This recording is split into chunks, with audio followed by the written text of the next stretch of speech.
baru yaitu 2021-2022. Seperti tahun-tahun sebelumnya kami mempunyai program-program pembelajaran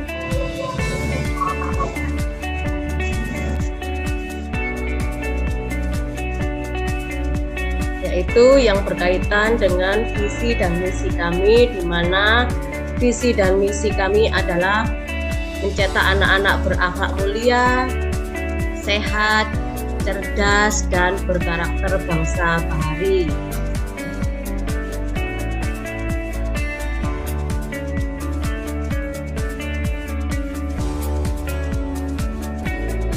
Untuk mewujudkan visi misi kami,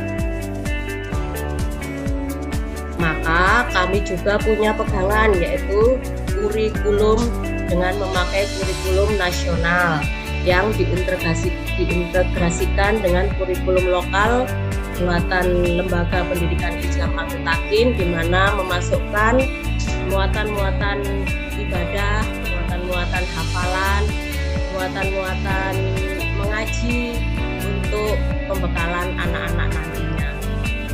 Sedangkan di saat pandemi ini kita juga melakukan penyederhanaan kurikulum sehingga tidak terlalu membebani anak-anak dan orang tua, tetapi tetap pada pengembangan aspek-aspek dasar anak-anak dan juga aspek-aspek ibadahnya.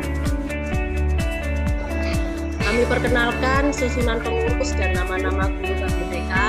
Untuk ketua Bapak Anto Subagio, ada Bapak Sugiarto di Personalia, Keuangan dan Administrasi ada Bu Diana dan Bu Erna. Kemudian di KBTK-nya sendiri ada saya sendiri, Ibu Tri Wahyuni sebagai kepala sekolah. Kemudian akan berkenalan masing-masing guru supaya tahu ibu-ibu nanti ibu-guru yang membimbing anak-anaknya yang mana. Ini ada ibu guru dari TKB 1. Silakan ibu guru TKB 1 untuk memperkenalkan diri dahulu. Assalamualaikum warahmatullahi wabarakatuh. Perkenalkan, saya Ibu untuk mengajar belajar anak-anak di kelas B1. Selanjutnya ada partner kami. Silakan.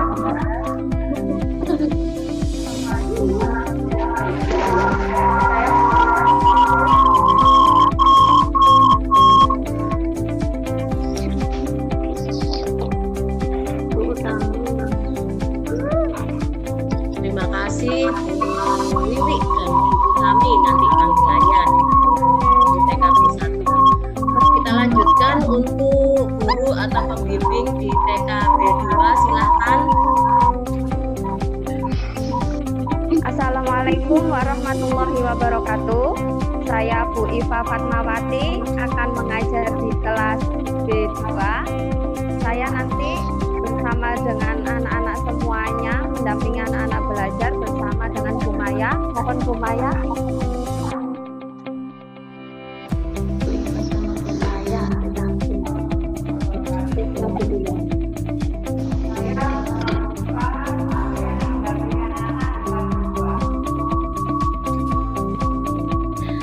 Terima kasih Bu Iva dan Bu Maya. Dilanjutkan guru TKA. Monggo Ibu guru TKA untuk memperkenalkan diri. Assalamualaikum warahmatullahi wabarakatuh. Perkenalkan, nama saya Tuti Cahyaurini. Nanti aku dengan anak kelas TKA bersama dengan Bu Ati yang hari ini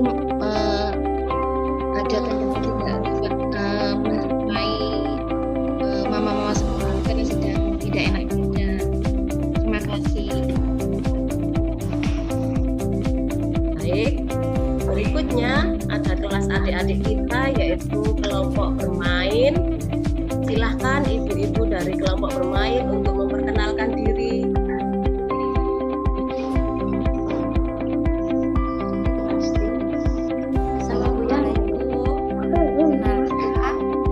Saya Bu Asti. Nama panjang Bu Asti. Saya akan bersama anak-anak hebat nanti di kelas kelompok bermain. Dan juga saya akan ditemani oleh Ustazah Nurhayana. Silakan Bu Nurhayana memperkenalkan dirinya. Assalamualaikum warahmatullahi wabarakatuh. Saya tadi dipanggil Bu Yana, akan membimbing anak-anak di kelompok bermain. Baik, terima kasih Bu guru hebat KB dan TK Al-Mutakin.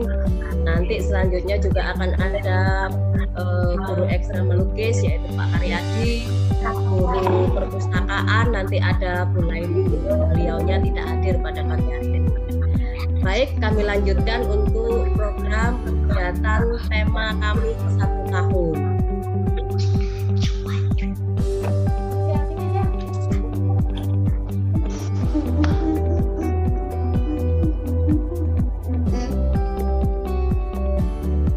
Program tema 1 tahun kami sudah kami rencanakan sejak awal, mulai dari tema, sub-sub tema, dan waktu-waktu pelaksanaannya. Insya Allah jika semuanya lancar akan berjalan sesuai waktu dan tanggalnya. Tema-tema juga akan disampaikan anak-anak dalam pembelajaran-pembelajaran yang menarik, menyenangkan, dan bergembira dengan guru. Program belajar saat ini kami masih memprogramkan belajar dari rumah. 1,5 tahun kita menjalani belajar dari rumah. Dukanya ada, sukanya juga ada. Kami percaya ibu-ibu yang sudah mengalaminya pun tahu suka dan dukanya belajar dari rumah. Alhamdulillah Allah memberi kita semua waktu dan yang terpenting kesehatan agar selalu dapat bertahan dan berjuang dalam kondisi saat ini. KB TK Al-Mutakin dalam program belajar dari rumah berkomitmen pada visi dan misi membimbing anak-anak didik kami agar tetap dapat belajar dan bermain bergembira meskipun dari rumah dan berguru dari sekolah. Berikut kami sampaikan target-target hafalan kelompok bermain semester 1. Surat-surat, hafalan doa, dan hafalan hadis. Berikutnya target hafalan TKA semester 1 dan semester 2. Dilanjutkan target hafalan TKB di semester 1 dan semester 2. Insya Allah nanti semua ada di buku panduan yang nanti akan kami bagikan dengan bahan-bahan belajar anak-anak di hari Senin sekalian. Program kami berikutnya adalah jadwal pelajaran harian. Untuk belajar dari rumah, kita akan ada kelas virtual Zoom aku dan kelasku. Setiap pagi diisi dengan materi pembiasaan hafalan dan doa harian, serta pemanasan sebelum belajar dan gerak badan seperti yang dicontohkan oleh ibu. Jadi nanti anak-anak tidak hanya duduk di depan HP atau PC, anak-anak juga akan berdiri, berlari-lari, berlompatan di depan PC. Jadi mohon dukungannya untuk ibu-ibu semuanya agar anak-anak nanti dapat mengikuti kelasnya. Jadi usahakan juga anak-anak seperti masuk sekolah seperti biasanya. Pagi siap, sudah mandi, sudah makan, siap di depan PC atau HP-nya untuk bertemu dengan guru dan teman-temannya di aku dan kelasku di kelas virtual Zoom. Untuk pembiasaan anak 6 aspek perkembangan anak yaitu nilai agama, sosial emosional, kemandirian, kognitif, fisik motorik dan seni akan disesuaikan dengan jadwal harian anak dengan materi dan bahan baik dari sekolah ataupun bahan dari rumah. Nanti akan ada catatan dari sekolah nanti dengan bahan yang akan kami bagikan. Video call akan juga kami laksanakan untuk pembiasaan mengaji dan literasi, karena bagaimanapun juga kita tidak bisa membiarkan anak-anak kita tidak belajar mengaji ya ibu ya, tidak belajar literasi. Nah, literasi itu persiapan membaca dan berhitungnya anak-anak. Jadi kita tetap berusaha untuk menelpon satu-satu untuk mengaji itu, karena untuk kegiatan mengaji ini anak-anak tidak bisa dikelompokkan dalam kegiatan pagi. Jadi video call itu nanti kami laksanakan setelah kelas aku dan kelasku. Itu akan ada jadwal video call, nanti anak-anak akan di video call oleh guru kelasnya masing-masing sesuai dengan jadwalnya. Ini akan di-share di guru kelasnya masing-masing. Kegiatan ekstra menggambar dan mewarna dilaksanakan setiap hari melalui video. Kegiatan bahasa Inggris dan bahasa Arab akan disampaikan sesuai jadwal yang juga nanti kami berikan. Peringatan Hari Besar Agama Islam dan peringatan Hari Besar Lebaran juga tidak akan kami lewatkan. Anak-anak tetap akan kami ajak bergembira, bersenang-senang, memaknai kegiatan-kegiatan Hari Besar Agama Islam dan Hari Besar Lebaran. Jadi insya Allah nanti tidak ada yang namanya lost learning meskipun belajar dari rumah. Menurut Ki Hajar Dewantara ada atribusi pendidikan, betul ya Bu Udin? Yaitu keluarga, sekolah, dan masyarakat. Ternyata yang disebutkan oleh Ki Hajar Dewantara adalah keluarga dahulu. Jadi betapa penting anak-anak belajar dengan keluarganya itu. Maka di pandemi ini mengajarkan kita bahwa anak-anak belajar di rumah itu adalah merupakan fondasi dasar. Pokok dari apa yang akan kita ajarkan nanti itu berasal dari keluarga.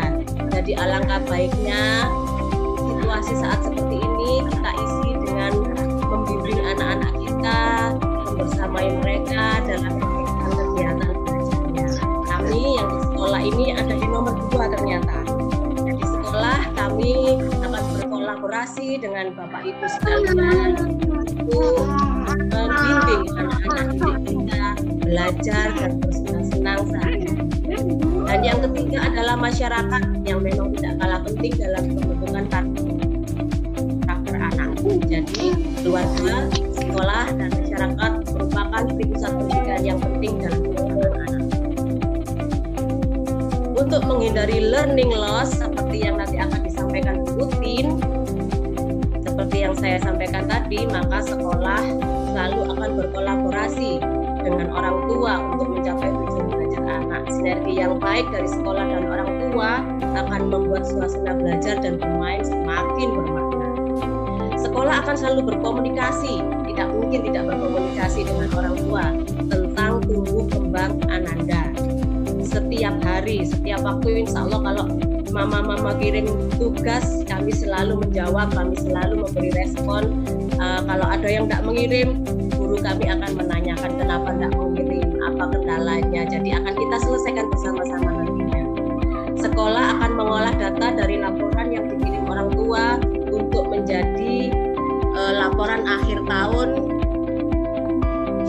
seperti ini. Nah, ini adalah laporan akhir semester yang kita rangkum dari kiriman foto Bapak Ibu sekalian dari rumah. Akan kami bukukan seperti ini setiap semesternya.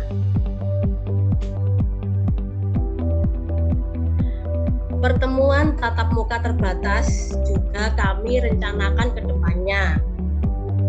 Menunggu instruksi dari Pendidikan Dinas Kota Surabaya dengan prokes ketat baik dari rumah, dalam perjalanan, berangkat dan pulang sekolah, selama di sekolah, dan sampai penjemputan anak, karena kami juga punya standar operasional prosedur untuk kegiatan-kegiatan itu semua, dan akan kami sampaikan bila kita akan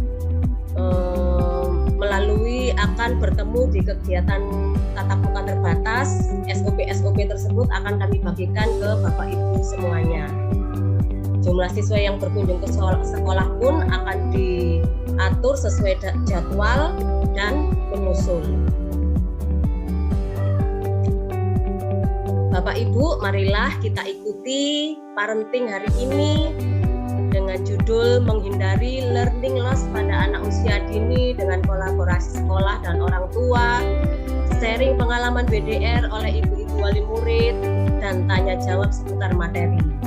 Demikian sambutan dari saya, kurang lebihnya saya mohon maaf. Terima kasih atas perhatian dan kehadirannya. Saya akhiri. Wassalamualaikum warahmatullahi wabarakatuh.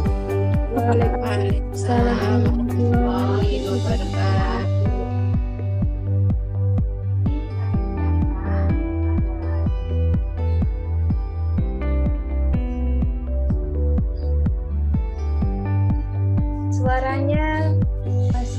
Lanjut, Bu.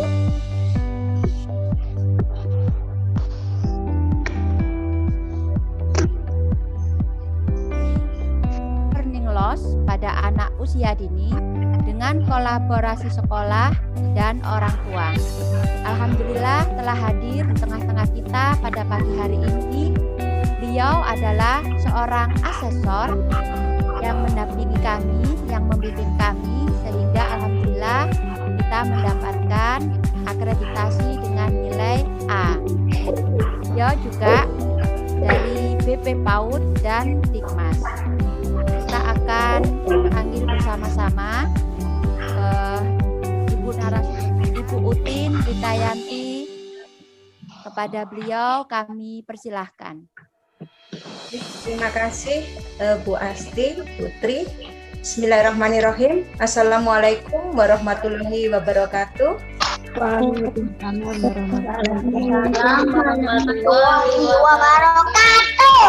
Alhamdulillah, puji syukur alhamdulillah kita semua sampai hari ini masih dalam kondisi sehat, bisa bersilaturahmi. Bagaimana kabarnya Ayah Bunda? Semua sehat ya? Alhamdulillah. Terima kasih kepada yang terhormat pengurus dari Yayasan Pendidikan Al-Mutakin, kepada Ibu Kepala Sekolah, kepada seluruh teman-teman ustadzah, dan kepada seluruh orang tua, ayah dan bunda yang berbahagia, yang selalu bersemangat untuk mendampingi putra-putrinya sehingga tumbuh dan berkembang secara optimal walaupun kita saat ini masih belum lepas dari pandemi COVID-19. Tak lupa salam selalu kita curahkan kepada junjungan Nabi besar Muhammad SAW. Semoga kita semua mendapat syafaat beliau di hari kemudian nanti, dan semoga semua kegiatan kita hari ini bisa berjalan lancar dan menjadi kita. Mohon izin saya langsung share screen karena waktu kita terbatas. Apakah sudah nampak tayangan share screen saya? Sudah.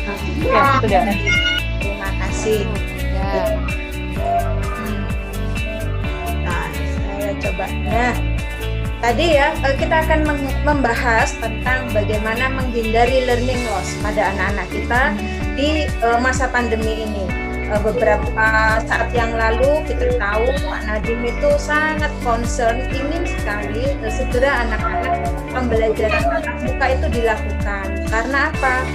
Ketika anak-anak belajarnya terus-menerus di rumah, dikhawatirkan terjadi learning loss. Apa sih learning loss itu? Jadi kalau di anak-anak yang SD mungkin disebut dengan ketertinggalan belajar.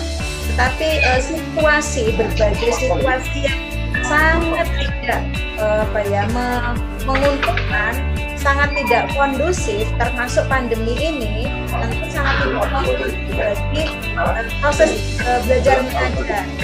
Nah, dikhawatirkan anak-anak kita nantinya bisa mengalami learning loss ini. Apa itu learning loss ini? Yaitu ketika anak-anak kita nanti mengalami apa yang disebut dengan mohon maaf. Nah, yang pertama contohnya adalah misalnya anak mengalami kemunduran perkembangan. Jadi dulu bisa karena belajar dari rumah terus menjadi tidak bisa. Atau yang kedua, anak tidak berkembang sesuai dengan usia yang seharusnya. Jadi usianya sudah 5-6 tahun, idealnya sudah mampu membedakan besar kecil, panjang pendek, tinggi rendah, kemudian menuliskan nama panggilannya, tetapi dia belum mampu melakukan itu. Nah, itu yang disebut learning loss. Nanti kita bisa diskusikan terkait dengan kondisi-kondisi yang dialami oleh ayah dan bunda di rumah seperti apa. Nah, beberapa hal yang menyebabkan terjadinya learning loss, yang pertama adalah kemampuan guru. Ya, bagaimanapun sebenarnya pemerintah sudah memberikan banyak sekali kegiatan pelatihan kepada guru, tetapi memang sebagian besar itu dilakukan untuk memberikan kemampuan kemampuan atau kompetensi bagaimana guru-guru bisa mendampingi anak-anak pada saat pembelajaran normal. Nah, saat ini di masa pandemi, pemerintah juga sudah melakukan proses adanya penyederhanaan kurikulum, kemudian melakukan pelatihan kepada guru-guru. Tetapi tentu tidak semudah seperti kita melakukan pembelajaran pada masa-masa normal. Yang kedua adalah keterampilan dari ayah dan bunda di rumah, karena ayah dan bunda memang tidak secara intensif seperti itu. Ada proses pelatihan, bagaimana cara belajar di rumah, mendampingi ananda di rumah. Tentu ada banyak kesulitan yang kami pahami, pasti cukup menyita waktu, cukup menyita pikiran ayah dan bunda bagaimana mendampingi anak-anak pada saat mereka belajar dari rumah. Kemudian yang ketiga adalah pengelolaan waktu.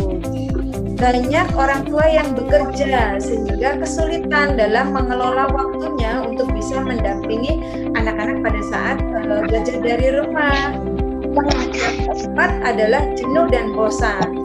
Setelah sekian lama 1,5 tahun anak-anak belajar dari rumah, terus pasti ada perasaan jenuh, bosan dengan pembelajaran yang begitu.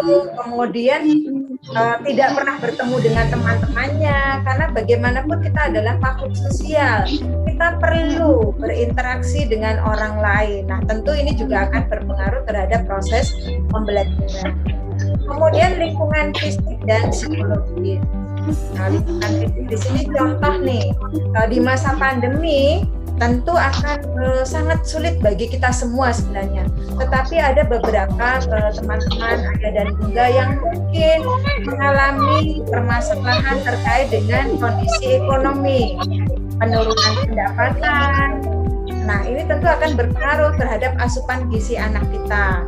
Kemudian secara psikologis, berbagai kondisi, kekhawatiran, kegelisahan, takut, itu akan menyebabkan cara kita berinteraksi dengan anak juga menjadi berbeda, berubah. Kita menjadi cenderung lebih sensi. Anak-anak lompat-lompat sedikit, kita mudah marah. Kita mudah ketika melihat rumah berantakan, kita cenderung mudah tersulut emosinya, sumbu pendek. Nah, ini juga perlu kita waspadai karena anak-anak masih untuk bisa tumbuh dan berkembang, selain kebutuhan fisik, makan, istirahat cukup, mereka juga butuh kasih sayang, kemudian perasaan aman. Nah, tentu ini harus kita perhatikan sehingga bisa mendukung anak-anak kita tetap tumbuh dan berkembang secara optimal. Kemudian internet terkait dengan kuota, sinyal, dan sebagainya. Ini adalah beberapa hal yang menyebabkan terjadinya learning loss. Nah, ayah dan bunda, sebenarnya pemerintah sudah menyiapkan beberapa laman yang bisa kita gunakan untuk mendampingi anak-anak pada saat belajar bermain di rumah. Nanti saya share materi saya ke Putri, nanti bisa di-share di orang tua. Ini beberapa laman yang bisa kita akses. Di sana banyak didiskusikan tentang tips-tips, kemudian beberapa webinar tentang bagaimana mengasuh merawat anak di saat pandemi, kemudian cerita-cerita, video-video pembelajaran, itu ada beberapa laman.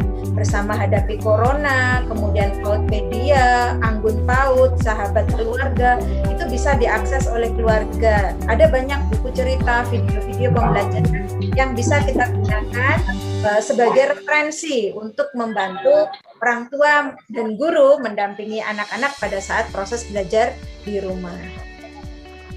Oke, kemudian untuk bisa memahami anak kita itu mengalami ketertinggalan perkembangan tidak? Anak kita mengalami learning loss tidak? Nah, ada beberapa kata kunci, beberapa indikator kunci yang nanti kita akan bisa analisis dari tumbuh kembang anak kita masing-masing. Yang pertama adalah tentu kita idealnya memahami pertumbuhan dan perkembangan anak.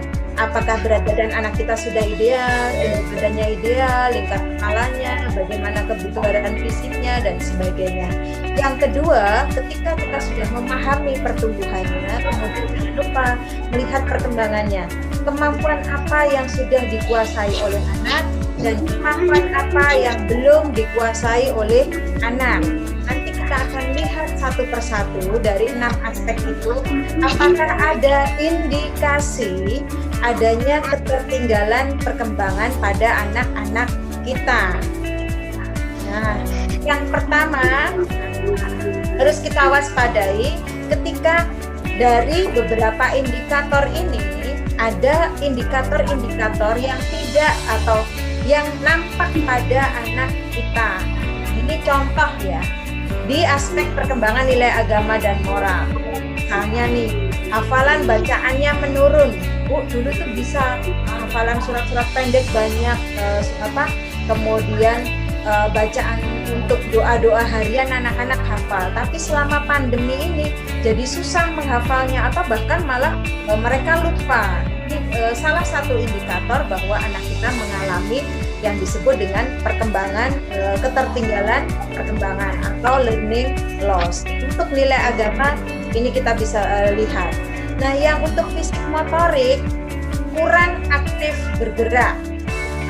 Nah, anak-anak pada usia ini seharusnya usia 0-6 tahun pertama itu sebenarnya anaknya justru sangat aktif. Mereka akan senang sekali bergerak.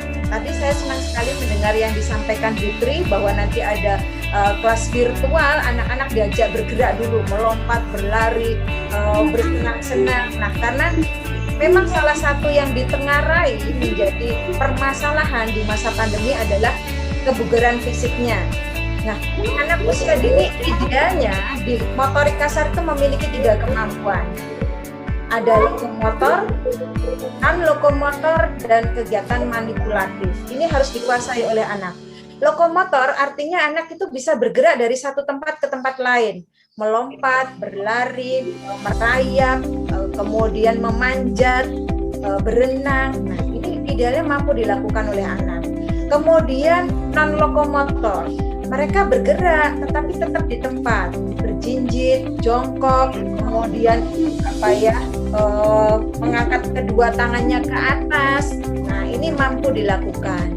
Yang ketiga adalah gerakan manipulatif. Artinya mereka bisa dengan benda, misalnya menangkap, melempar, kemudian menendang, itu mereka bisa lakukan. Ini idealnya mampu dilakukan anak-anak pada usia dini. Tetapi dengan kondisi pandemi itu banyak sekali anak-anak yang hanya melihat televisi. Nah, sehingga mereka kurang aktif bergerak. Jadi saya merasa bersyukur tadi di TK Al-Mutakhin ini diprogramkan ada kelas virtual, nanti anak-anak akan bergerak. Kemudian yang kedua adalah indikasi anak kita mengalami perkembangan keterlambatan perkembangan, yaitu ketika motorik halusnya meremas, menggunting, melipat, mengakikan, menarik garis, makan, minum sendiri, meronce, itu menjadi kurang berkembang karena hampir semua kegiatannya mungkin banyak dibantu oleh orang tua. Nah, ayah dan bunda tolong pada saat berkegiatan sehari-hari libatkan Ananda. Bahkan ini sebenarnya kelas Montessori, kita tahu ya Montessori itu kelasnya luar biasa, biayanya sangat tinggi. Kegiatan practical life itu menjadi salah satu kegiatan utama di Montessori. Contohnya memakai sepatu sendiri, memakai bajunya sendiri, menutup botol, membuka menutup botol, menuangkan air dari teko ke gelas, mengambil nasi kemudian ke piringnya.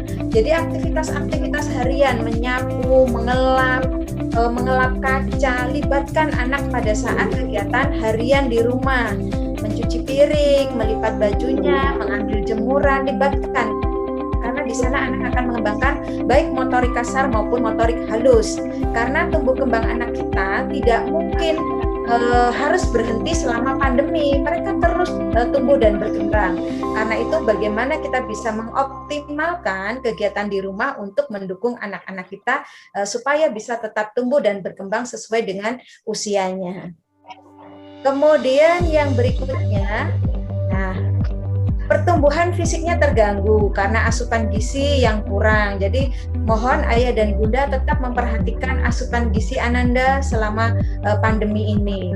Kemudian karena terlalu banyak terpapar screen, baik HP maupun televisi, anak-anak hanya tidur-tiduran, kemudian mereka bermain HP sepanjang hari atau menyaksikan televisi terus-menerus. Itu dikhawatirkan anak-anak kita bisa mengalami obesitas, bahkan kalau terus-menerus apalagi ketika bermain HP ya, kadang-kadang posisinya tidak tepat sehingga padahal anak-anak kan masih mengembangkan berbagai organ ya, termasuk tulang-tulangnya. Nah, bisa terjadi kelainan postur tubuh, kelelahan mata, kerusakan retina, kornea, serta anak-anak menjadi sulit tidur.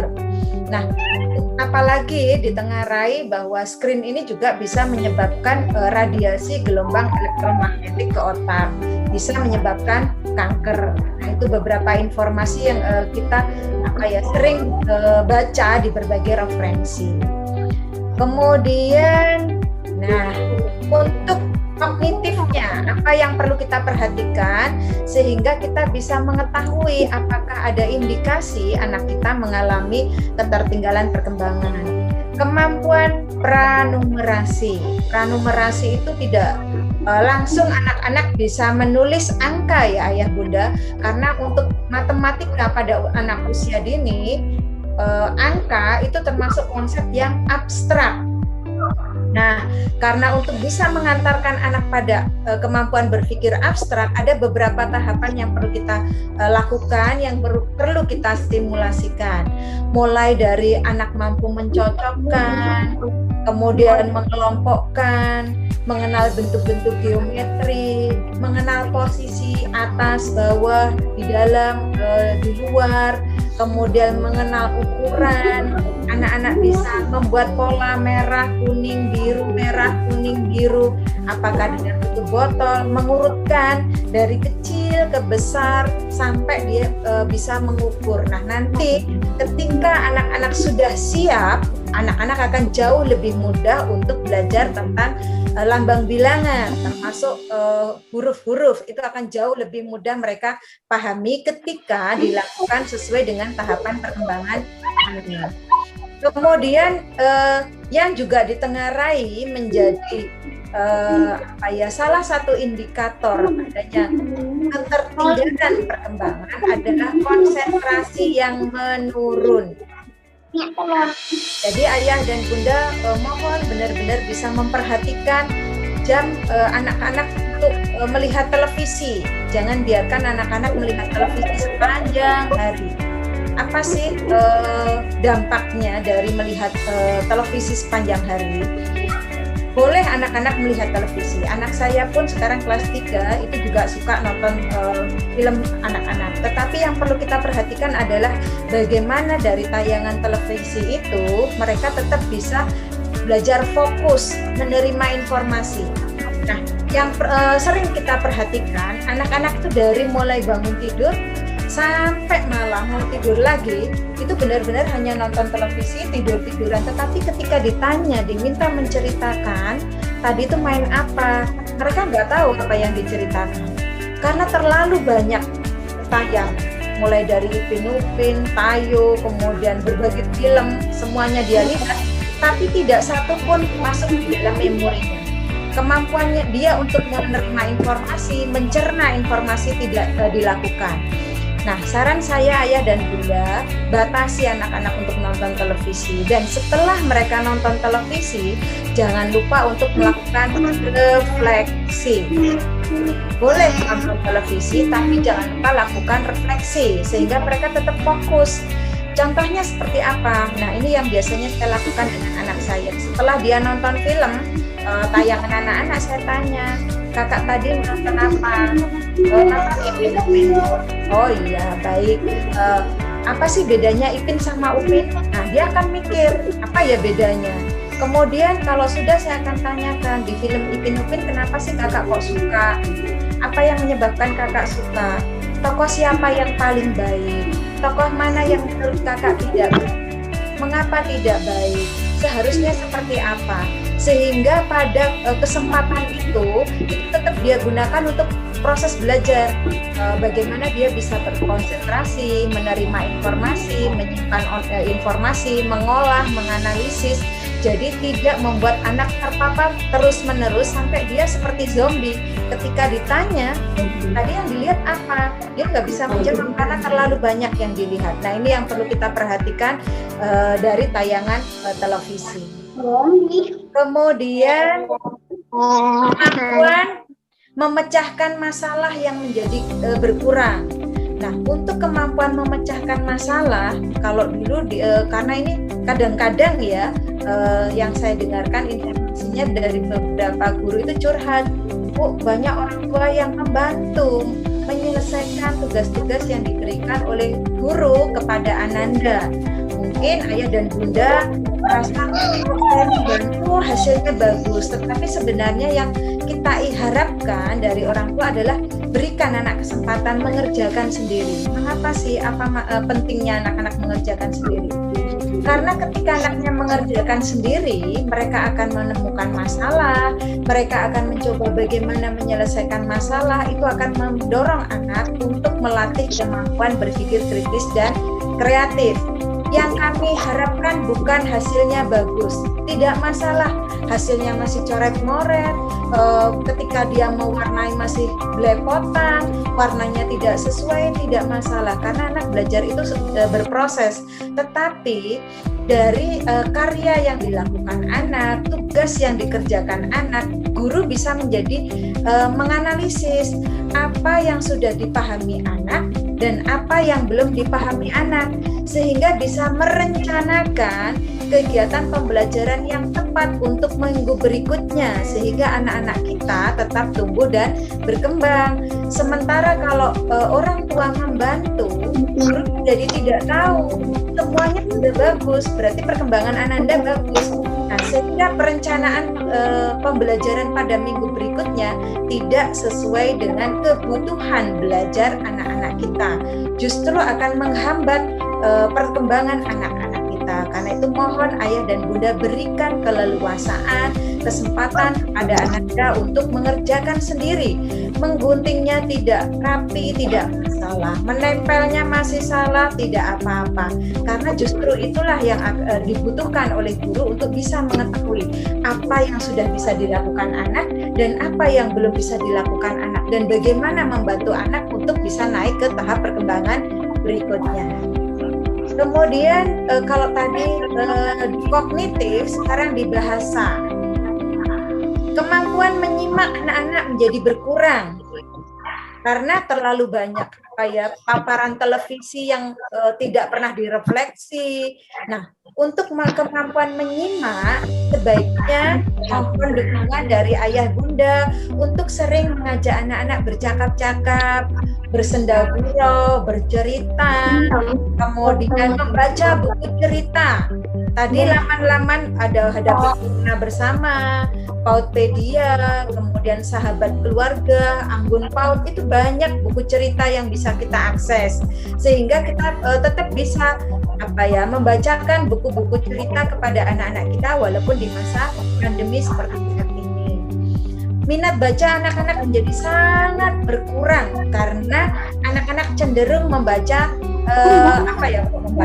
melihat tayangan televisi, bermain game. Nah, ini sehingga minat bacanya berkurang, dan otomatis ketika minat bacanya berkurang, maka kosakata anak-anak menjadi sangat rendah.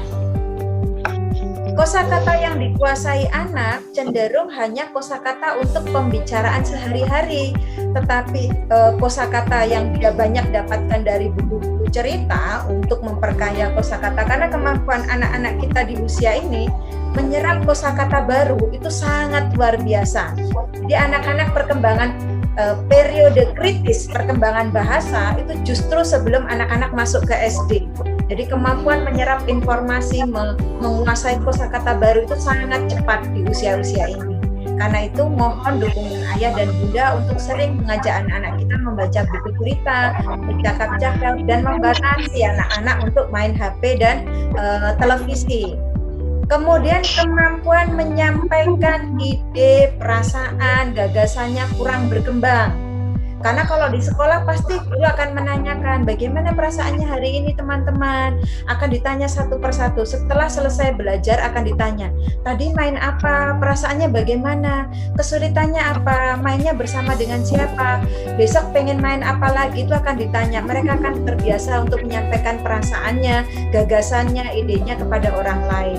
Tetapi ketika di rumah ini tidak kita lakukan, anak dibiarkan main HP, nonton televisi sepanjang hari, tidak menutup kemungkinan perkembangan untuk menyampaikan ide, gagasan, perasaan ini akan menjadi berkurang atau tidak berkembang dengan baik. Karena itu mohon ayah dan bunda untuk sering-sering mengajak anak-anak bercerita, kemudian menanyakan perasaannya, menanyakan bagaimana apa yang dilakukan hari ini, kalau nonton TV nonton apa, supaya dia bisa tetap melakukan analisis, mengevaluasi, mengembangkan kemampuan berpikir kritis dan kreatif. Kemudian, nah di sosial emosional, anak-anak karena perasaan jenuh, menjadi emosinya mudah tersulut, emosinya tidak stabil, mudah tantrum, mudah marah. Kalau sudah marah mulai nangis, kemudian melempar-lempar dan sebagainya. Karena memang ini kondisi yang sulit untuk kita semua. Karena itu ayah dan bunda harap bisa menjadi orang tua yang bijak, yang tetap menjadi orang tua hebat kita mendampingi anak-anak kita sehingga tetap tumbuh dan berkembang dengan baik. Kemudian beberapa anak juga menjadi kurang percaya diri karena kurang interaksi sosial dengan teman-temannya, hanya berinteraksi dengan keluarga inti. Karena itu saya senang sekali tadi program dari KBTK Al-Mutakin ya, ada pertemuan baik itu video call langsung dengan guru sehingga mereka tetap bisa berinteraksi dengan gurunya, kemudian ada pertemuan virtual Zoom sehingga nanti bisa saling menyapa dengan teman-temannya. Nah, untuk menghindari anak-anak kurang percaya diri dan keterampilan berinteraksinya tetap bisa terstimulasi dengan program kelas virtual tadi. Nah, mohon dukungan dari ayah bunda untuk memotivasi anak-anak tetap semangat untuk mengikuti kegiatan-kegiatan pembelajaran yang sudah dirancang oleh teman-teman kepala sekolah dan seluruh ustazah. Nah, kemampuan berbagi, berempati ini agak menjadi kurang berkembang karena memang anak-anak hanya bermain dengan di rumah saja ya, dengan masih mending kalau dia masih punya saudara-saudara, tetapi ketika anak tunggal, karena ini khawatir sekali mereka kurang bisa berbagi. Karena itu butuh dukungan dari keluarga, ajarkan kepada anak-anak untuk berbagi. Mainan yang sudah tidak dipakai bisa kita berikan kepada tetangga, atau mungkin makanan, ajak anak untuk membagikan makanan kepada tetangga-tetangga kita yang membutuhkan. Itu bagaimana cara kita menstimulasi sehingga kemampuan mereka, kepedulian mereka kepada sesama tetap tumbuh dan berkembang. Kemudian kemandirian. Nah, ini tolong sekali ayah bunda sekali lagi beri anak-anak kebebasan, keleluasaan, kepercayaan. Makan sendiri, ambil minumnya sendiri, mengembalikan jadi piring kotor di tempat piring kotor, kemudian memakai bajunya sendiri, mandi, berlatih mandi sendiri. Kegiatan-kegiatan untuk keterampilan hidup sehari-hari biarkan Ananda mengerjakan sendiri, bahkan libatkan Ananda pada aktivitas-aktivitas harian di rumah. Mencuci baju mereka ikut. Oh, kalau bajunya sendiri mereka ikut nih menggantungkan kegantungan baju, kemudian misalnya membantu pada saat membuang sampah, kemudian meletakkan piring setelah dicuci. Ini akan banyak melatihkan baik kemandirian, tadi keterampilan motorik kasar, motorik halus, rasa percaya dirinya, karena dia merasa oh ternyata aku dipercaya nih sama ayah dan bunda. Itu akan sangat membantu anak-anak kita untuk bisa tetap tumbuh sesuai dengan perkembangan usianya. Nah, karena itu berikan kebebasan, kesempatan, keleluasaan, mencoba, mengeksplorasi, merancang, bermain sesuai dengan ide mereka. Ada 3 kebutuhan utama sebenarnya untuk anak-anak bisa tetap tumbuh berkembang dengan baik, terutama di kegiatan stimulasi pendidikannya ya ayah dan bunda. Yang pertama adalah main sensori motor. Jadi nanti walaupun teman-teman sekolah sudah merencanakan kegiatan, kalau sudah selesai berkegiatan, anak-anak berikan kesempatan bermain 3 permainan ini supaya memastikan mereka akan tetap tumbuh berkembang dengan baik. Main sensori motor. Main sensori motor itu mudah ayah dan bunda. Misalnya, berikan saja batu-batuan. Saya yakin kalau untuk mencari ini tidak sulit ya. Di depan rumah kita, di tanaman-tanaman, batu, kerikil. Terserah mereka mau menggunakan untuk apa. Mereka mau menumpuk kah, mau membuatnya menjadi kupu-kupu, mereka mau bermain melempar-lempar, tetapi dalam misalnya kita siapkan keranjang, mereka melempar. Main sensori motor itu fungsinya adalah untuk mengembangkan sensitivitas dari seluruh panca indera, mengoptimalkan panca indera anak. Karena ketika anak-anak mendapatkan stimulasi dari panca indera, maka sel-sel sarafnya akan saling terkait. Ketika saling terkait, maka kita akan dapat memastikan bahwa susunan sel saraf otak anak itu rimbun. Kalau susunan sel saraf otak rimbun, maka anaknya menjadi cerdas. Ini beberapa bahan yang saya dapatkan dari lingkungan sekitar. Ada banyak sekali contoh ini. Nah, ini saya banyak dapat dari jalan ya ayah dan bunda, biji-biji. Kemudian ini beberapa hari yang lalu di Pakuan saya menemukan dari tanaman-tanaman biji-bijian yang jatuh. Jadi kalau saya kemana-mana, nah ini berikan pada anak-anak, biarkan mereka memainkannya, mau di ketuk-ketuk kah, mereka akan gunakan untuk membuat sesuatu, nggak masalah. Kemudian setelah main sensori motor ya, untuk mengoptimalkan panca indera supaya tadi susunan sel sarafnya menjadi rimbun. Kalau sudah rimbun, insya Allah anak kita akan menjadi cerdas. Kemudian yang kedua, main peran. Anak-anak sangat butuh main peran. Untuk main peran tidak butuh peralatan banyak. Peran bisa mereka gunakan, kursi mereka bisa gunakan, bantal guling. Saya masih ingat anak saya dulu, bantal guling itu dia ambil, kemudian dia bilang, bunda jangan deket-deket, itu ada hiu, awas nanti kita bisa digigit hiu. Jadi untuk main peran mereka tidak butuh peralatan banyak, tetapi berikan kesempatan, kebebasan kepada anak-anak untuk bermain. Kemudian yang ketiga adalah main pembangunan. Main pembangunan itu apa sih? Anak-anak bisa mewujudkan ide kreasinya dalam bentuk karya nyata.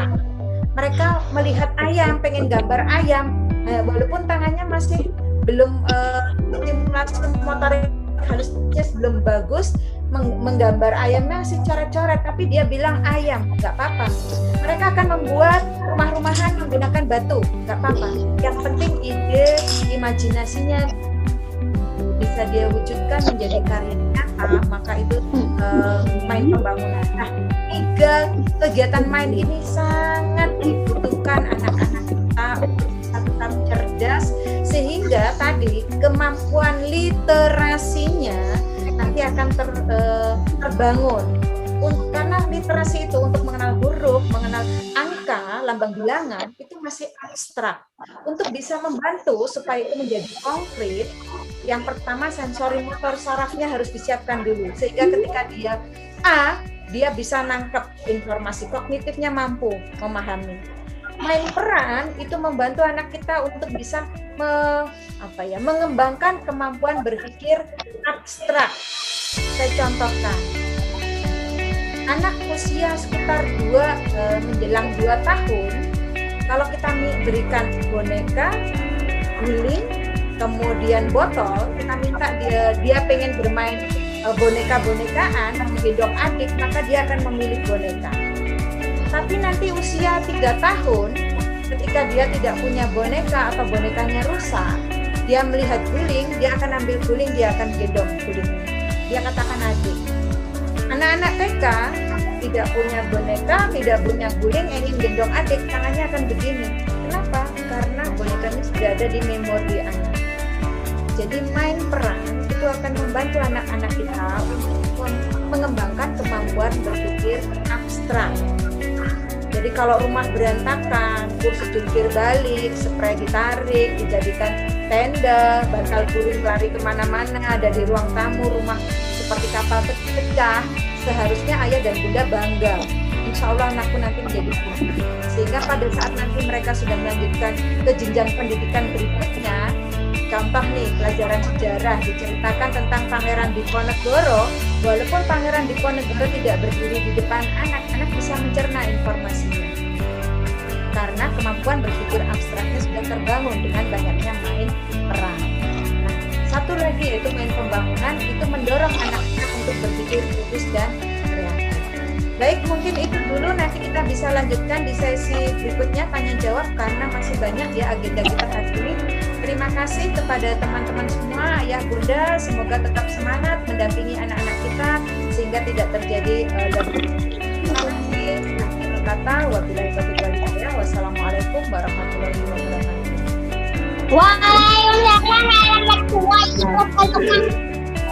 Alhamdulillah, terima kasih sayang.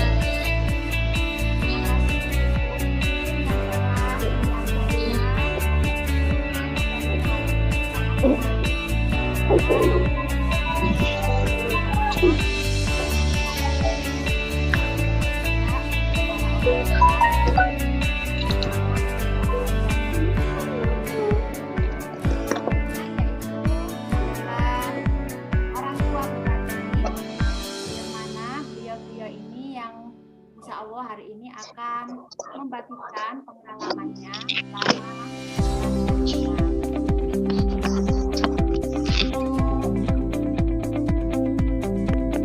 yang pertama pengalaman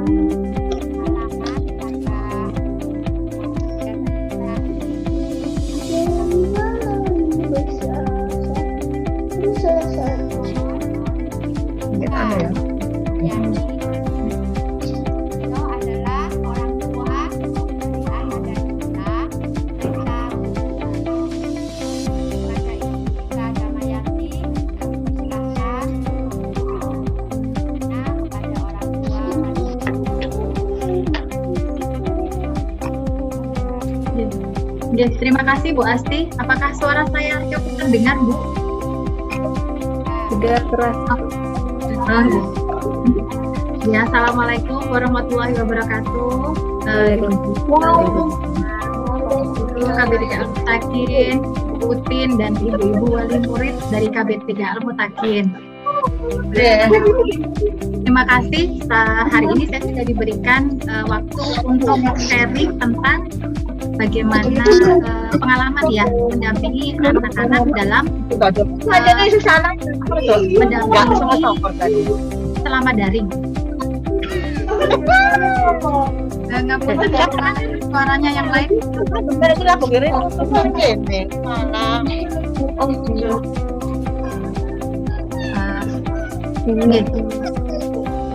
Ya, jadi perkenalkan saya ibu dari Muhammad Radipta kelas B2. Kemudian saya juga ibu dari 5 orang putra putri dan 4 orang putra putri saya itu 4 dari 5 itu sekolah daring juga pada pandemi ini. Kemudian yang pertama-tama pastinya kita semua merasakan bahwa pada waktu awal-awal daring ini kita pasti juga merasa sebagai orang tua ya, sebagai orang dewasa saja kita butuh adaptasi gitu ya, kaget gitu dengan pandemi yang tiba-tiba anak-anak lagi sekolah, kemudian tiba-tiba diputus harus daring. Informasi awal seminggu, ternyata sampai sekarang sudah 1,5 tahun ya. Seperti itu. Okay. Jadi kalau dulu awal-awal masih kaget gitu ya. Kemudian anak-anak saya yang ini saya berbicara atau berbagi pengalaman tentang anak saya yang TK ya. Jadi pada waktu masuk ke TKA itu nggak kenal sama teman-temannya. Kalau gurunya beberapa sudah kenal karena sempat sekolah playgroup itu 2 bulan sebelum pandemi itu 2 bulan sempat playgroup masuk offline. Kemudian, nah di situ anak saya waktu awal dari sempat tidak mau ikut video call. Jadi waktu ada video call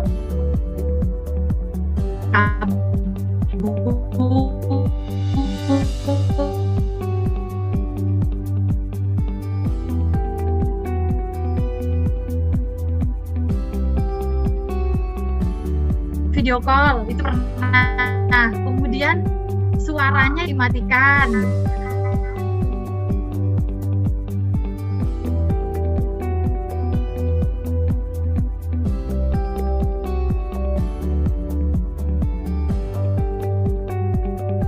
Kok gak mau ngerjakan tugasnya, kok gak mau gini. Tapi kemudian saya sadar bahwa orang dewasa saja butuh adaptasi gitu, apalagi anak-anak yang dari sana kemari bisa bertemu teman-temannya, ini hanya bertemu di layar kaca seperti itu. Jadi saya akhirnya saya berkata pada diri saya bahwa sebagai orang tua saya harus move on duluan gitu. Jadi nanti saya biar lebih mudah mengatur anak-anak saya. Jadi kemudian di sini saya mulai mengatur strategi, Bu. Jadi saya misalkan dengan mulai bercerita, mengajak cerita. Ini loh, Dek, temanmu itu ada yang namanya ini, seperti itu. Kemudian dia mulai tertarik, oh ada yang namanya ini ya, Mah? Iya, ada yang namanya ini temannya, ini bu gurunya, ini dulu gurunya Emas. Gini, saya cerita seperti itu. Kemudian saya juga agak mengiming-imingi gitu. Jadi saya siapkan snack kesukaannya. Kalau nanti udah selesai daringnya, nanti kamu boleh makan ini, misalkan kokokran sama susu mama siapkan di sana ya, seperti itu. Kemudian saya ini biasanya bu guru memberi materi sebulan sekali itu diantar, itu sudah ada temanya. Jadi misalkan temanya seperti itu. Nah sebelum itu saya ajak ngobrol, Dek, ini nanti api itu bisa cepat terbakar loh. Ini kamu nggak boleh mainan api, kompor seperti ini ya. Saya cerita tentang seputar tema yang akan diberikan bu guru.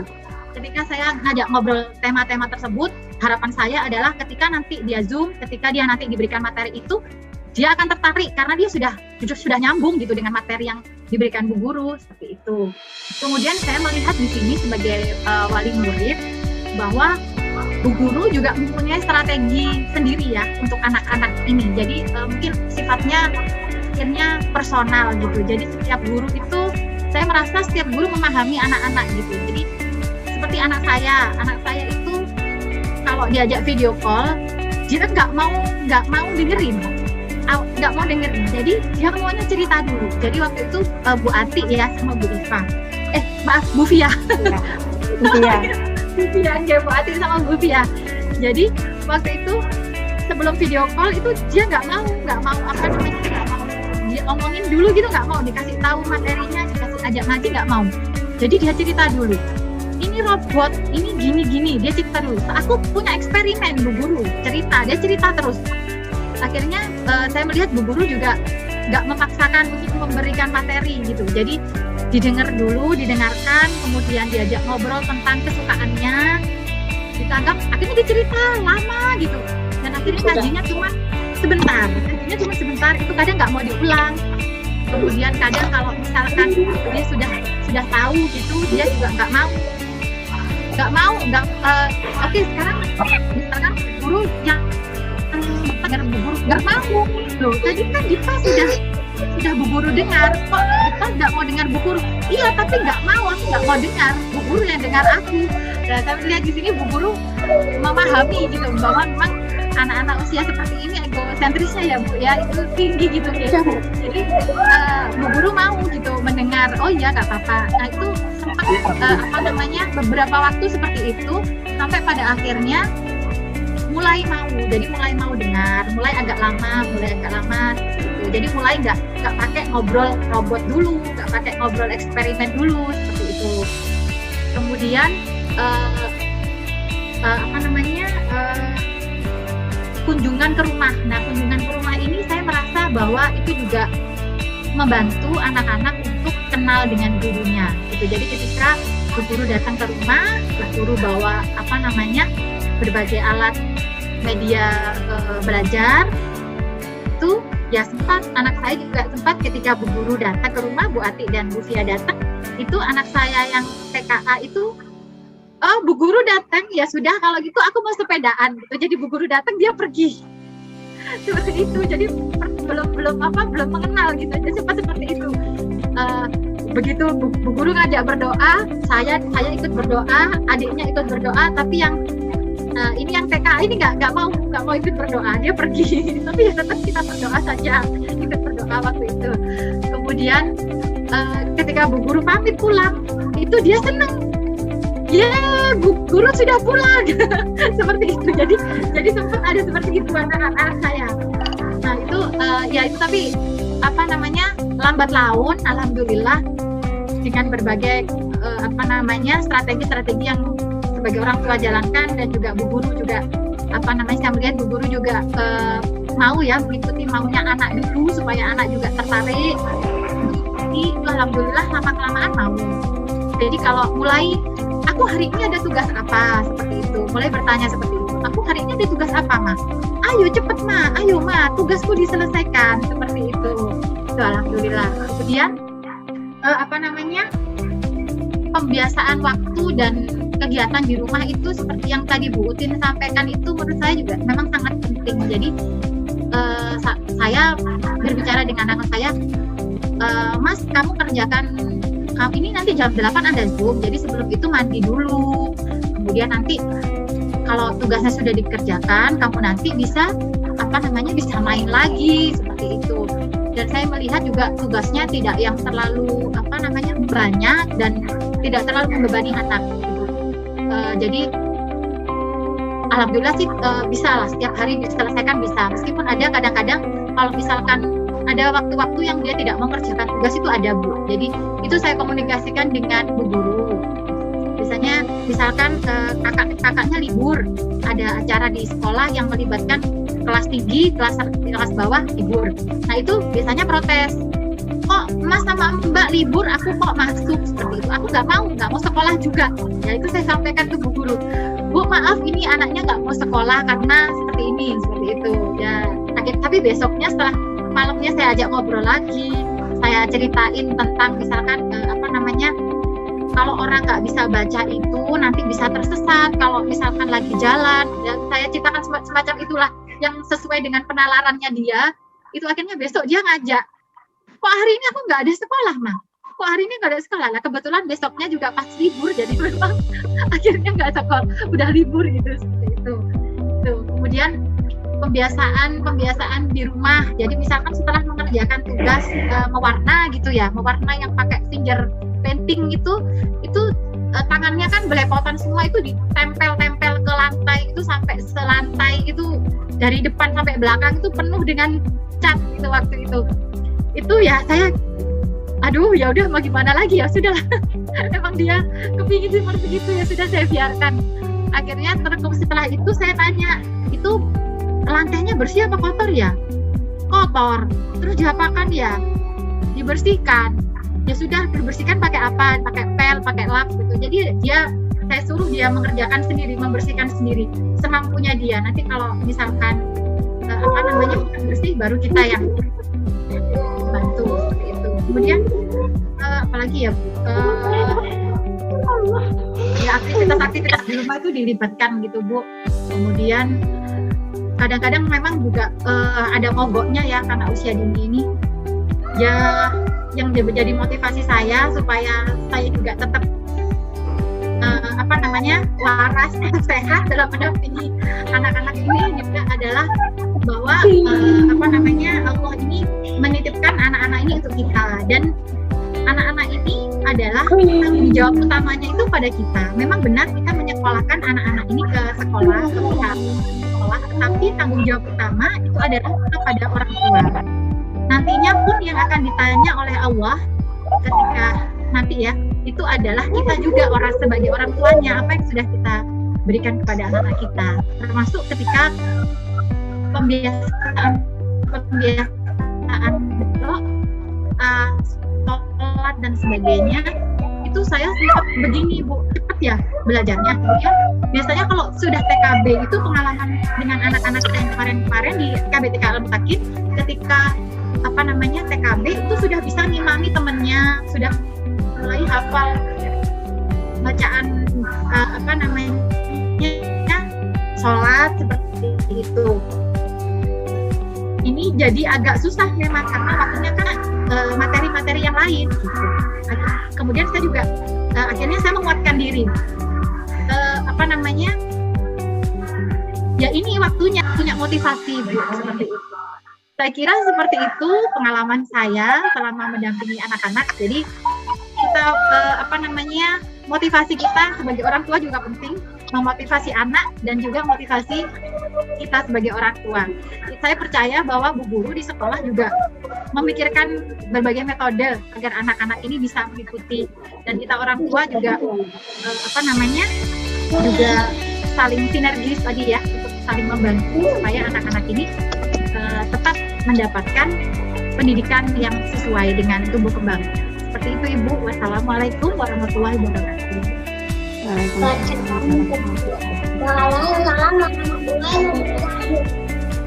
Dadah.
Yang hormat Ibu Guru Ustazah KBTK Al-Mutakin, dan yang terhormat para wali murid dan anak-anakku yang kami cintai.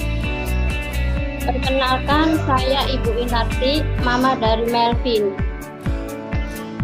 Pertama-tama saya ucapkan terima kasih kepada pihak sekolah yang telah menunjuk saya sebagai parenting dalam pembelajaran daring.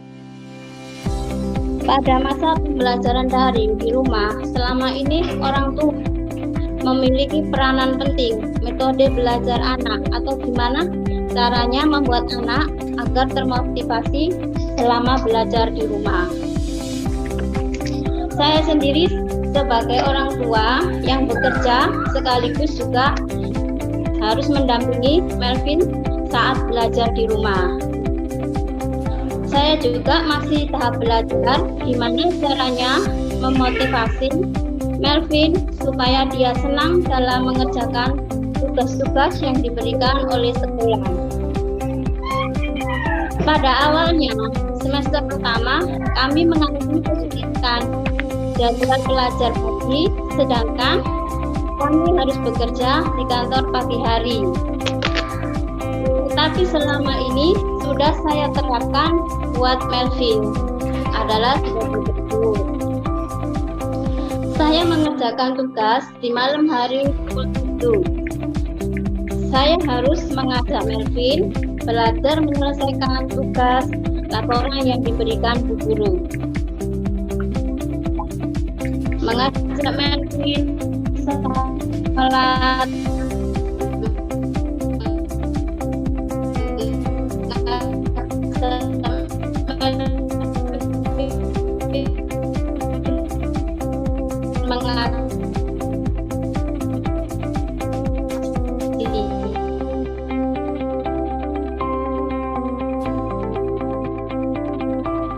pada waktu Melvin belajar kurang bagus, harus ujian.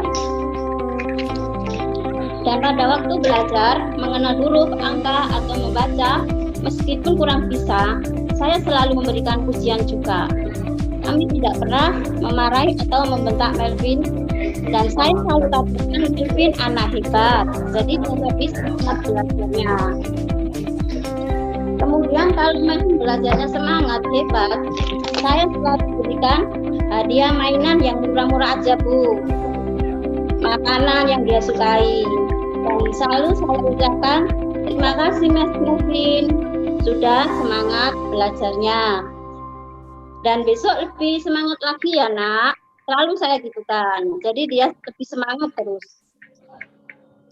Setelah itu pada akhir semester kedua Melvin sudah bisa terbiasa mengikuti pembelajaran dan bimbingan Bu Guru daring. Tetapi saya tidak lupa Mama Papa, kalau Melvin sebelum tidur saya bercerita dulu, lalu mengingatkan Melvin besok bangun pagi ya, Zoom sekolah ditunggu Bu Guru dan teman-teman.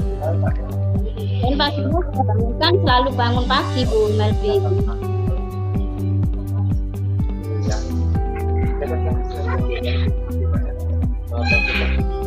Dan menurut saya jadikan motivasi buat anak untuk mama terus selalu mengingat, selalu memberikan pujian pada anak kita, dan selalu mengucapkan terima kasih kepada anak-anak yang telah selesai mengerjakan tugasnya di rumah.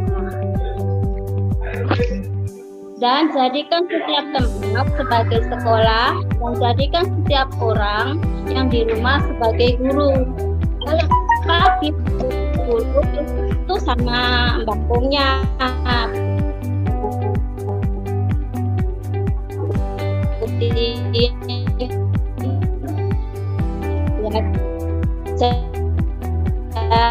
ya bermain, tetap gambar, ya saking Pak Karyati. Anak lagi sudah terbiasa. Demikian proses dalam pembelajaran daring di rumah. Mungkin ada masukan dari mama-mama sekalian, kita beri supaya lebih termotivasi dalam pembelajaran daring di rumah yang akan datang. Demikian saya akhiri, kalau ada kekurangannya saya dalam bersikap atau berbicara, saya mohon maaf sebesar-besarnya.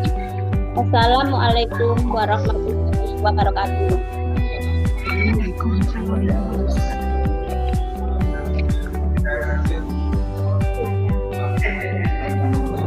Ya. Halo.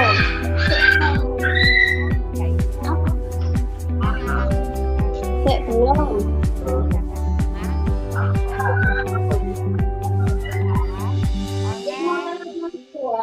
Jauh sekali Bun suaranya Bun. Suaranya kecil. Tak dengar ya Bu, kecil suaranya. Oh bukan, Bu Melvin jelas suaraku. Oh ya Bu Asti yang kecil suaranya jauh banget, nggak dengar. Nggih. Sebentar nanti tak telepon, bentar lagi. Agak didekatkan Bu mic-nya. Jauh suaranya. Iya,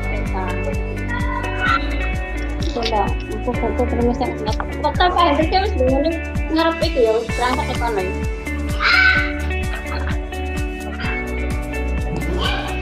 Halo, assalamualaikum. Apa suara saya sudah Alhamdulillah dengar? Bu, jelas. Oh, harus pakai headset ya. Soalnya baterainya mau habis. Mohon maaf. Jadi sambil ngecas ini. Nah, baik, Mama. Dari orang tua Nanda Melvin, terima kasih sudah disampaikan pengalamannya selama belajar dari rumah.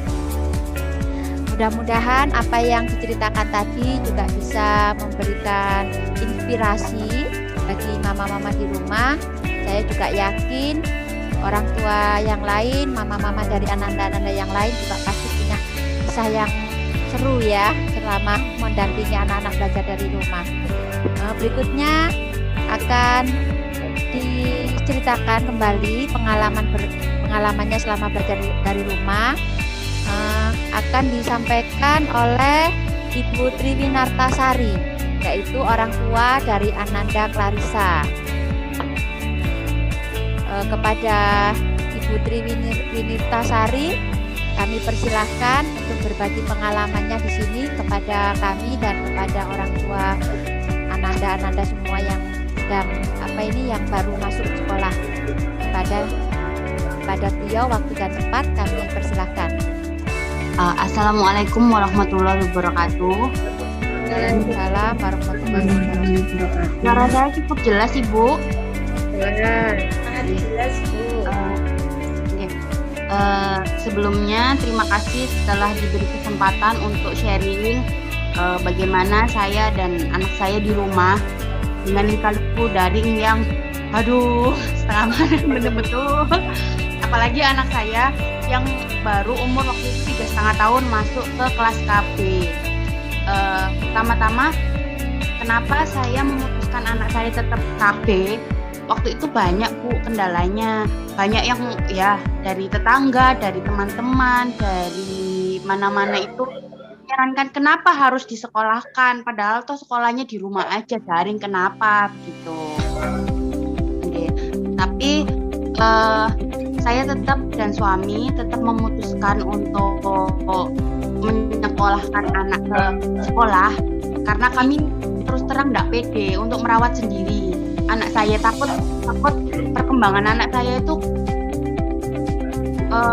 di rumah kok enggak bisa belajar gitu loh Bu, karena saya juga enggak pede dalam belajar yang lain gitu. Kepada Ibu Utin, terima kasih pencerahannya tadi, alhamdulillah. Terima kasih juga buat Putri, Wahyuni dan para ustazah. Alhamdulillah 1 tahun ini saya merasa bersyukur sekali dan benar-benar bersyukur bahwa 1 tahun ini anak saya akan tetap. Karena kalau enggak begitu, saya enggak tahu jadinya apa.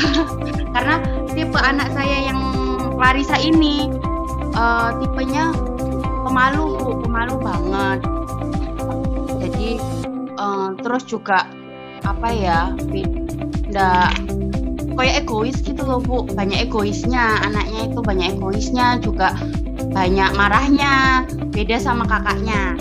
Kakaknya juga waktu itu sekolah di KBTK Al-Mutakin.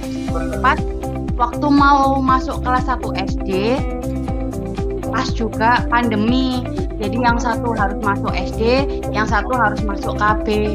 Sedangkan 2 anak ini sudah benar-benar excited mau masuk sekolah baru dengan seragam baru, tas sekolah baru dan sebagainya baru, dan harus dihadapkan sama daring yang harus belajar di rumah.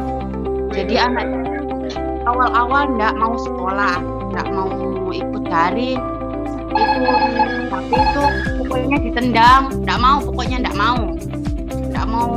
belajar, enggak suka bukunya, terus pokoknya nangis kalau ikut daring itu nangis. Jadi saya harus kejar-kejaran sama anaknya, ini loh bu gurunya nak, baik gitu. Tapi lama-lama anaknya alhamdulillah mau mengerjakan tugas-tugasnya, mau disiplin seperti itu Bu. Kalau saya pikir memang sangat penting pendidikan pendidikan anak ya Bu ya, sinerginya dengan orang tua dan guru itu sangat-sangat penting. Apalagi kita sebagai orang tua yang mungkin nggak ngerti ilmunya bahwa harus diapain ini anak kecil. Kalau di rumah paling ya diajak bermain, diajak bermain, diajak cerita, diajak apa. Tapi kan kita nggak tahu gimana harus ngatur anak ini harus belajar dengan benar. Anak ini harus bisa apa, mungkin umur sekian itu harus bisa membaca, harus bisa apa. Kita bisa tahu mungkin dari Google, dari apa, tapi kan nggak tahu ilmunya. Saya pikir nggak tahu ilmunya begitu. Jadi alhamdulillah selama 1 tahun ini dengan banyak kendala, awal-awal nangis, awal-awal nggak mau, awal-awal itu tantrum. Kadang itu di pertengahan kadang-kadang nggak mau sekolah, bener-bener nggak mau sekolah. Itu tugas sekolahnya mau dirobek-robek, nggak mau. Akhirnya maunya ke sekolah, nggak mau di sekolah. Sekolah itu harus di sekolah, pakai seragam ke sekolah. Saya tidak mau begitu. Akhirnya saya harus koordinasi sama Bu Asti sama Bu Yana pada saat itu. Alhamdulillah diizinkan ke sekolah Bu anaknya. Jadi saya bawa ke sekolah untuk mengenal sekolahnya. Walaupun ya sendirian Bu, nggak ada temennya, kasihan. Cuman alhamdulillah sama kakaknya mau main di sekolah, sama Bu Asti sama Bu Yana juga mau diajar di sekolah, mau nyelesain tugasnya walaupun dari sekolah. Ya sesekali saya ajak memang ke sekolah karena betul-betul dari awal itu anaknya excitednya ke sekolah gitu, punya tas baru. Sama kayak lihat kakaknya waktu itu kan pernah sekolah, antar sekolah, kakaknya senang sama teman-temannya. Kenapa saya harus sekolah di rumah? Nggak mau, pokoknya sekolah di sekolah, nggak suka gitu. Gitu. Aduh, bagaimana caranya, saya pusing pertama-pertama. Tapi akhirnya anaknya mau dengan asumsi pertama dia suka pakai baju princess. Jadi kalau sekolah dia harus pakai baju princess Bu, pakai gaun. Ya sudah, pakai mahkota, pakai gaun. Video call pakai gaun dia suka. Terus suka divideokan. Terus jadi hasil videonya video selama dia belajar dilihat lagi gitu, dia suka seperti itu. Akhirnya semangat sekolah sampai sekarang dia suka. Jadi dia mengenal ini loh sekolahku, ini bu guruku, walaupun ya sekolahnya di rumah, tapi ada bu gurunya loh. Aku seneng loh, aku sekolah, aku pinter loh gitu. PD-nya sudah mulai dapat lah, seperti itulah. Anak umur pas setengah tahun sekarang masuk TKA, alhamdulillah. Jadi saya pikir memang sangat-sangat penting sinergi dari orang tua dan bu guru.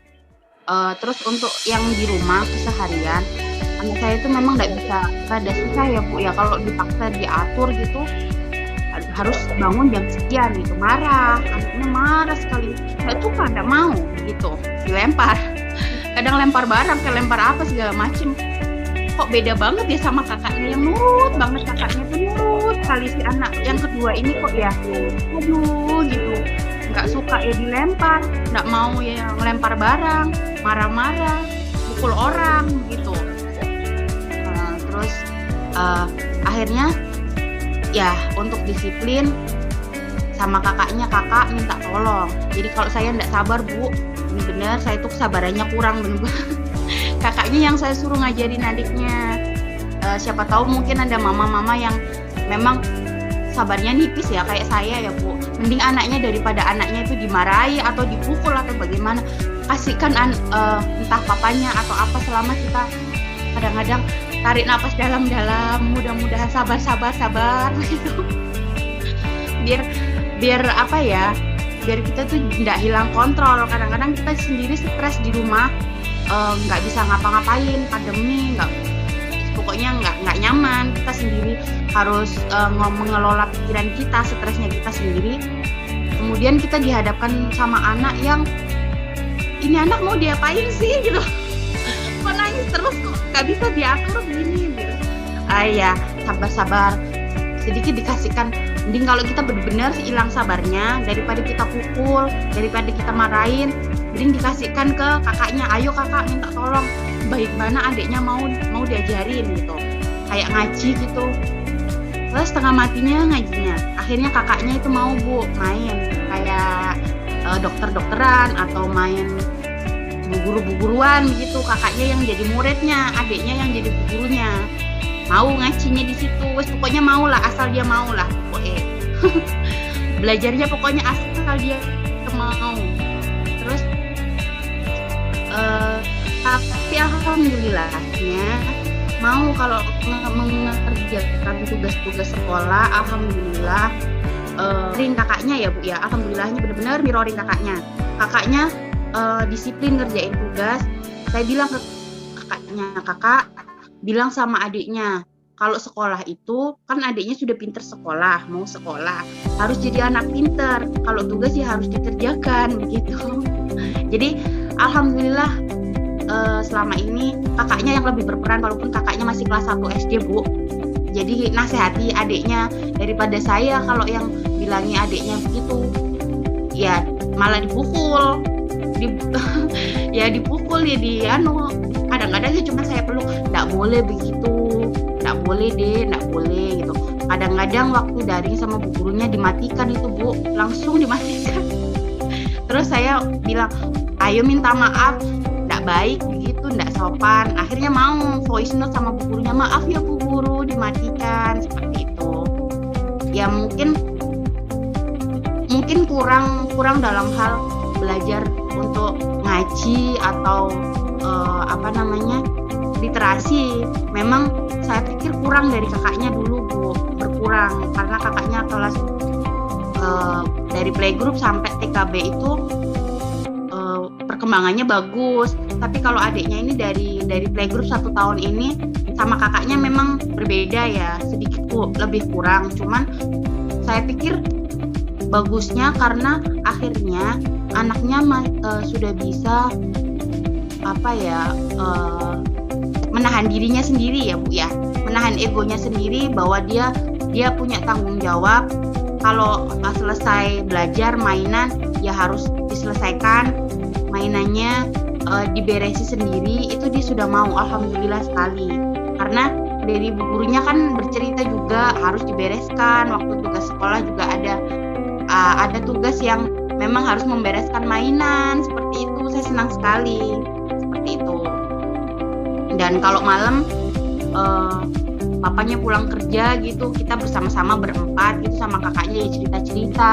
Terus saya bilang, kenapa hari ini adik nangis, kenapa, seperti itu. Jadi saya menggali perasaannya lah Bu, supaya dia mau cerita.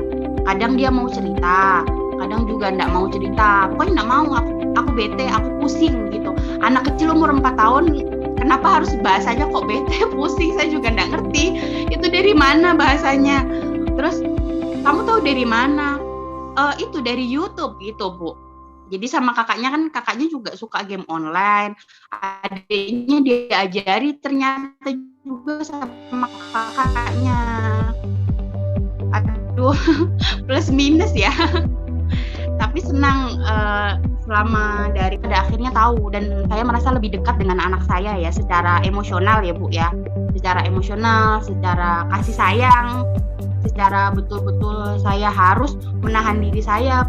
Saya juga jadinya belajar supaya anak ini segimananya juga jangan dipukul, jangan sampai dibentak, jangan sampai dimarahi yang berlebihan. Tapi kadang-kadang tetap saya marah juga,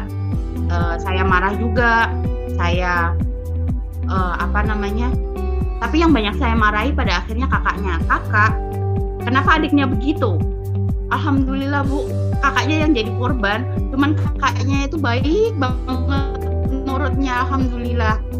Jadi yang menjadi sasaran banyakkan kakaknya untuk adiknya. Seperti itu. Ya mungkin sharing untuk anak saya ya seperti itu. Pembelajaran KBTK Al-Mutakin alhamdulillah sangat-sangat membantu saya selama 1 tahun ini untuk menghadapi anak saya seperti itu. Mudah-mudahan kedepannya kalau bisa sekolah normal ya sekolah normal, tapi kalau harus daring saya merasa sudah siap dan sudah lebih santai dari tahun lalu ya Bu ya. Awal-awal itu 6 bulan pertama memang stres sekali. Sekarang sih saya is okay, enjoy aja seperti itu. Nah itu pengalaman saya pribadi, kurang lebihnya mohon maaf, dan kadang-kadang rada emosional berceritanya karena memang bukan hanya dari anaknya yang psikisnya jadi terganggu ya Bu ya. Selama pandemi kita sebagai orang tua, walaupun saya sendiri di rumah tidak kerja, sudah memang memutuskan untuk tidak bekerja selama dan untuk mengurus anak-anak, tapi dasarnya kita kan senang kerja sebenarnya ya Bu, senang kerja di luar, terus harus ngurus anak. Ini apa, anaknya nggak bisa diatur pula, pusing. Terus ya alhamdulillah lah, belajar juga buat diri kita sendiri lah, alhamdulillah gitu. Ya itu aja pengalaman dari saya selama 1,5 tahun ini ya, belajar daring untuk kakak dan adik. Dan saya lebih ke menekankan ke orang tua, jangan sampai orang tua itu jangan sampai kita sendiri stres gitu Bu. Karena pada saat kita stres, kita nggak bisa ngontrol emosi kita, jadi sehingga dampaknya ke anak-anak mungkin pasti akan lebih parah. Karena anak-anak itu kan jatuhnya maunya bermain di luar, kita nggak bolehin main di luar. Terus kita stres, pasti anak-anak lebih stres lagi, pasti karena kita tekan, nggak boleh main di luar, nggak boleh ketemu temannya, nggak boleh ini, nggak boleh itu, lari-lari di dalam rumah ya kita takut kepentok gitu. Jadi jangan sampai kita hilang sabarnya, sabar gitu aja. Gitu aja Bu. Wassalamualaikum warahmatullahi wabarakatuh. Waalaikumsalam warahmatullahi wabarakatuh. Alhamdulillah, terima kasih mamanya adik Clarissa yang sudah berbagi pengalaman pada kami, dan saya juga mengucapkan terima kasih banyak. Saya sebagai wali kelasnya adik Clarissa ya waktu itu ya, saya sangat apresiasi karena adik Clarissa ini tepat waktu, dan saya juga terima kasih atas masukan dari Mama. Insya Allah mudah-mudahan kedepannya kita akan jadi lebih baik. Udin,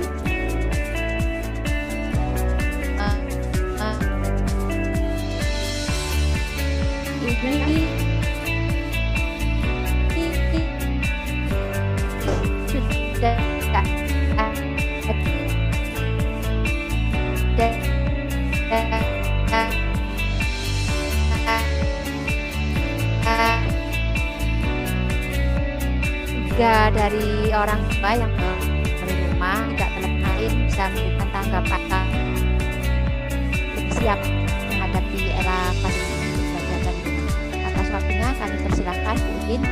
Terima kasih Bu Asti, luar biasa ya teman-teman.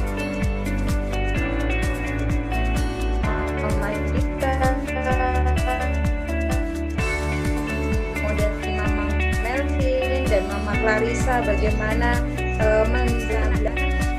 saya sepakat sekali tadi dengan Mama dari Dita, Nada Dita, kemudian dari Mama Clarissa yang pertama untuk bisa membantu anak kita harus kita perhatikan adalah kesiapan diri kita. Jadi kita dulu nih yang harus tangguh, menjadi ayah dan bunda yang tangguh. Karena ketika kita stres, ketika kita sendiri tidak siap, maka itu akan terlihat oleh anak-anak kita. Padahal anak-anak kita untuk bisa tumbuh dan berkembang, satu yang dibutuhkan adalah kebutuhan fisiknya. Ayah dan bunda, bila saya sambil menyampaikan tanggapan, ada yang ingin ditanyakan, langsung raise hand ya, terkait dengan materi tadi, nggak apa-apa, langsung raise hand sehingga nanti kita bisa mengelola waktu lebih baik karena waktu kita sangat terbatas. Jadi sekali lagi yang pertama harus kita siapkan adalah diri kita sendiri. Jangan sampai kita menjadi stres sehingga mempengaruhi pola interaksi kita kepada anak. Tenangkan diri kita dulu. Tadi Bunda dari Ananda Clarissa tadi, kalau saya sudah emosi negatif, saya minta tolong kakaknya untuk membantu mengajak adiknya belajar, bermain, atau kepada papanya, termasuk tadi Bunda Dita juga bagaimana mengelola diri kita.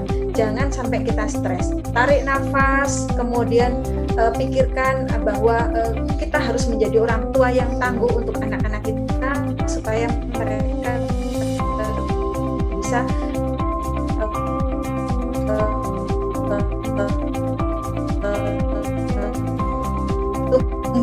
tumbuh dan berkembang. Kemudian